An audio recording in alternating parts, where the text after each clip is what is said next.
Paper leak की बात है तो राजस्थान में 5 साल में 17 दफे पेपर लीक हुआ। देखिए, परीक्षा कौन देता है? कोई बहुत व्यापारी घराने का कोई बेटा बेटी तो उस परीक्षा देता नहीं है। देता गरीब, किसान, मजदूर, गांव का आदमी, मिडिल क्लास, उनके बेटे बेटियां, भाई बहन परीक्षा देते हैं कि हम, और उनके माँ बाप सोचते हैं, माता पिता सोचते हैं कि वो अपने पैरों पे खड़े हो जाएंगे, हमारे बुढ़ापे के कभी लाठी के सहारा बनेंगे, और वो अपनी जेवर और ज़मीन गिरवी बेच कर रख कर और वो पढ़ाई करते हैं और पेपर देने जाते हैं। 17 दफे 18 से 23 तक राजस्थान में बीजेपी कांग्रेस की सरकार थी, बीजेपी अपोजिशन में थी।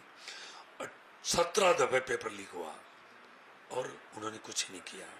आज वो कह रहे हैं, मैं कह रहा हूँ कि हमारे राजस्थान में भारतीय जनता पार्टी की सरकार बनी, मुख्यमंत्री भजनलाल जी के नेतृत्व में SIT गठन हुई, पेपर लीक जो किए उनको जेल के शिकंजों में डाला, और भी कोई बच गए जो बड़ी मछलियाँ, वो भी जेल के शिकंजे में जाएंगी और कोई बचेगा नहीं, और उन्होंने पुख्ता इंतजाम किया। पेपर लीक की बात है तो राजस्थान में 5 साल में 17 दफे पेपर लीक हुआ। देखिए, परीक्षा कौन देता है? कोई बहुत व्यापारी घराने का कोई बेटा बेटी तो उस परीक्षा देता नहीं है।